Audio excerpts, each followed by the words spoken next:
And మన ప్రభును రక్షకుడైన యేసుక్రీస్తు నామములో మీ అందరికీ కూడా శుభములు కలుగును గాక. మీ ప్రార్థన అవసరతలు మాకు తెలియచేయండి. తప్పకుండా వాటన్నిటి విషయమే ఎల్లప్పుడూ కూడా ప్రార్థన చేసేవారిగా ఉంటాము. లేఖన భాగాలు తెరిచి మొదటి సమూయేలు గ్రంథము 16వ అధ్యాయము 7వ వచనము. మనుషులు పైరూపమును లక్ష్యపెట్టుదురు గాని యెహోవా హృదయమును లక్ష్యపెట్టును. ప్రైసులాడో. నేను ప్రకటిస్తున్న సర్వోన్నతుడైన దేవుడు మీ పై రూపాన్ని చూసి ఆయన లక్ష్య పెట్టేవాడు కాదు. ఏదో మీరు తెల్లటి వస్త్రాలు ధరించుకుంటున్నారు, దేవుని మందిరానికి వెళ్తున్నారు, బైబిల్ పట్టుకుంటున్నారు, ఏదో ప్రార్థన చేస్తున్నారు, ఏదో ఉపవాస ప్రార్థన చేస్తున్నారు, పై వేషధారణ భక్తిని మాత్రము ఆయన లక్ష్య పెట్టడు. నిజమే, మనుషులు మాత్రం పై విషయాలనే ఎప్పుడు కూడా చూస్తూ ఉంటారు.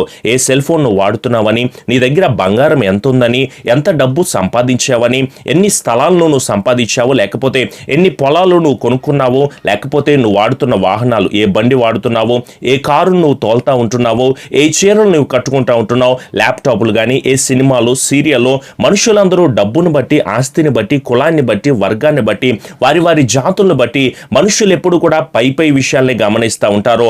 దేవుణ్ణి తెలుసుకున్నావు, దేవుని విశ్వసించిన నువ్వు మనుషులకు కనిపించే విధంగా సర్వోన్నతుడైన దేవాది దేవునికి మాత్రం నువ్వు కనిపించే అవకాశం ఉండకూడదు.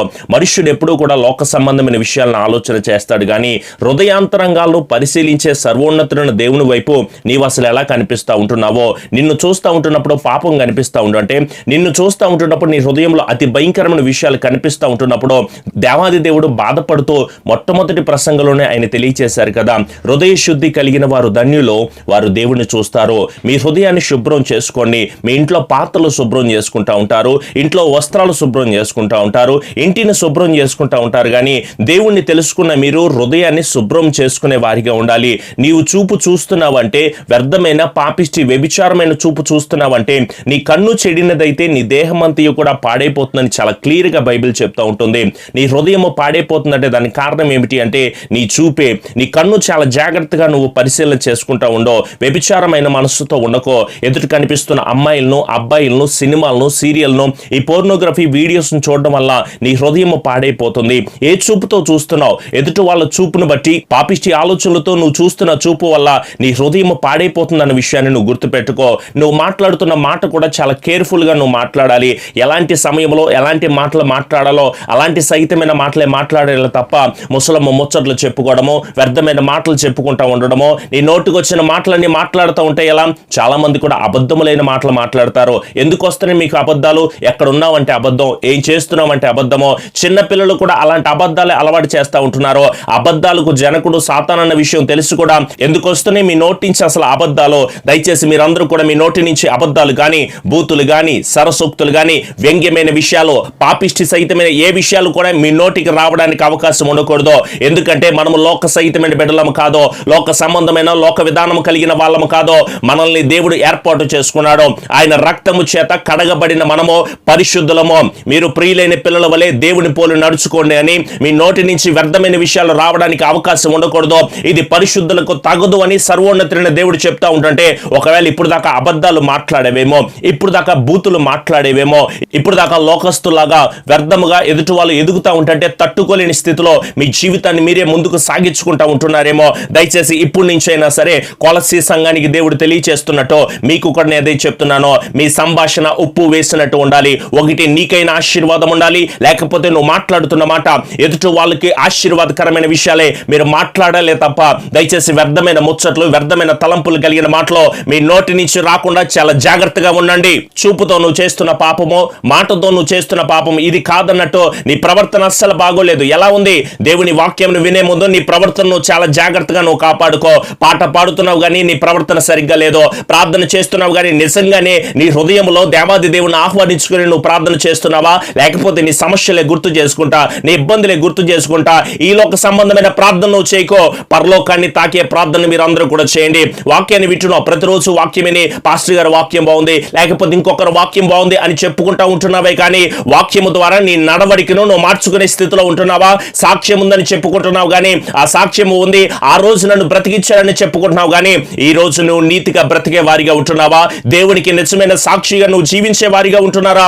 ఒక్కసారి మిమ్మల్ని మీరు పరిశీలన చేసుకోండి. నా దేవుడు నన్ను రక్షించట్లేదండి, నా దేవుడు నా మొర వినట్లేదు అని చాలా మంది అడుగుతా ఉంటున్నారు.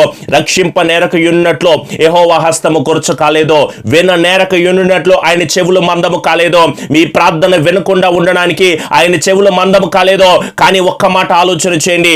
మీకును ఆయనకు మధ్యలో అడ్డుగోడగా మారిపోయిన పాపాలు గాని, అడ్డుగోడగా మారిపోయిన దోషాలు గాని, అడ్డుగోడగా మారిపోయిన నీ హృదయంలో ఏర్పడిన ఆ భయంకరమైన కాఠిన్యతను గాని వాటన్నిటిని పక్కన పెట్టండి, వాటన్నిటిని విడిచిపెట్టండి. సర్వోన్నతుడైన దేవుని ముందు నువ్వు నిలబడేటప్పుడు కల్మషము లేని శుద్ధమైన హృదయాన్ని గనక కలిగి నువ్వు జీవిస్తే దేవుడు తప్పకుండా మీ అందరి పట్ల కార్యాలు జరిగిస్తాడో.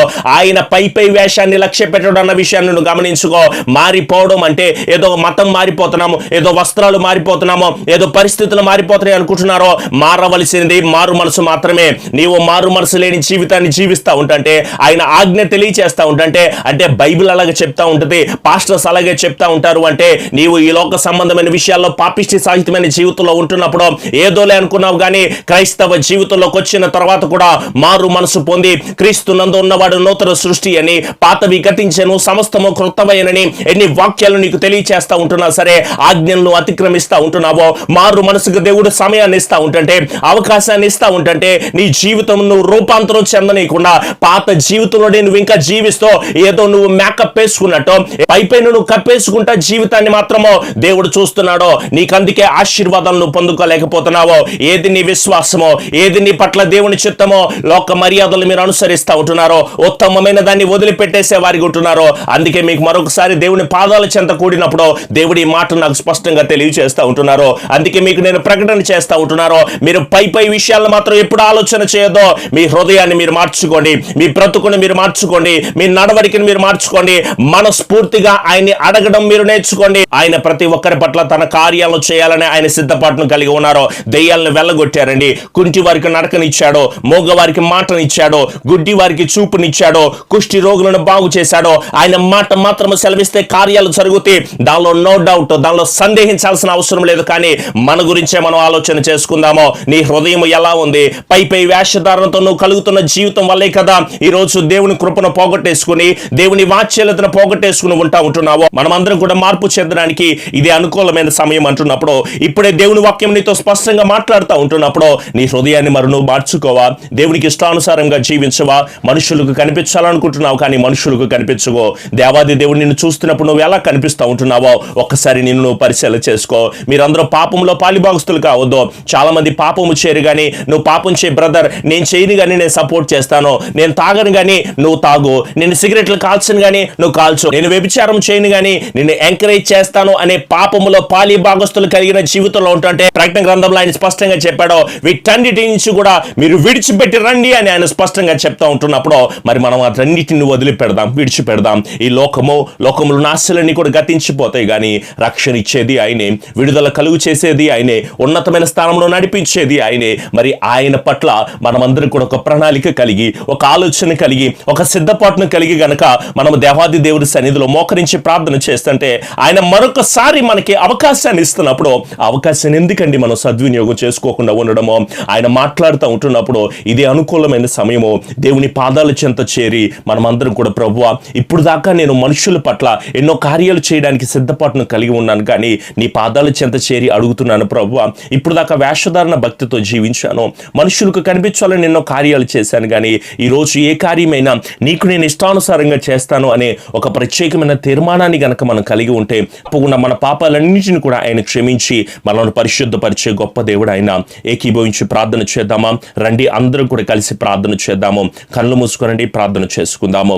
కృపా సత్య సంపూర్ణుడా, మా గొప్ప దేవ, నీవు పై రూపాన్ని లక్ష్య పెట్టవని ప్రభువా, నీ హృదయాంతరంగాన్ని పరిశీలన చేస్తావని మాతో మాట్లాడిన విధానం బట్టి మీకు స్తోత్రములు నాయన. వాక్యం విన్న బిడ్డలతో మీరు మాట్లాడిన విధానం బట్టి మీకు స్తోత్రములు నాయన. నీ బిడ్డలు వారి హృదయం అంతా దేవునికి దూరంగా ఉందేమో, వారి హృదయం అంతా మీకు ఇష్టానుసారంగా కాకుండా వారికి నచ్చినట్టుగా, వారికి తోచినట్టుగా వారు జీవిస్తూ ఉంటున్నారేమో ప్రభువా. మరొకసారి మీ బిడ్డలతో మీరు మాట్లాడిన విధానం బట్టి మీకు వందనాలు. ఈ రోజంతా నీ బిడ్డలకి మీరు క్షేమాన్ని మీరు దయచేయమని, ప్రార్థనలు ఏకీభవించిన ప్రతి కుటుంబాన్ని కూడా మీరు దీవెనకరముగా ఫలభరితముగా మీరు నడిపించి దీవించి ఆశీర్వదించి కృప దయచేయమని ప్రభువా. ఈరోజు మేము లైవ్లో కలిసి ప్రార్థన చేస్తూ ఉండగా మీరు మాకు తోడై ఉండి నడిపించి స్థిరపరిచి ఆశీర్వదించమని, ఈ భయంకరమైన కరోనా పేషెంట్లు ఎక్కువైపోతున్న సమయంలో ప్రభువా మీరు మాకు తోడై ఉంటున్నారు, మీరు మమ్మల్ని నడిపిస్తున్నారు, మీరు మమ్మల్ని స్థిరపరుస్తున్నారు, మీరు ఆశీర్వాదకరంగా నిలబెడుతున్న విధానం బట్టి మీకు వందనాలయ్యా. నీ బిడ్డల బహుబలంగా మీరు దీవించి స్థిరపరిచి ఆశీర్వదించి కృప దయచేయమని మా ప్రియ రక్షకుడైన యేసు నామములో అడుగుచున్నాము తండ్రి, ఆమెన్. ప్రార్థన అవసరత గుజరాత్ నుంచి విజయ్ శేఖర్ గారు, హేనా ఉదయశ్రీ గారు, అలాగే వాళ్ళ బాబు విజయకాంత్, కోడలు రమ్య గారు, అలాగే మనోరాలు ఆలివ్ విషయమే మనం అందరూ కూడా ప్రార్థన చేసాం.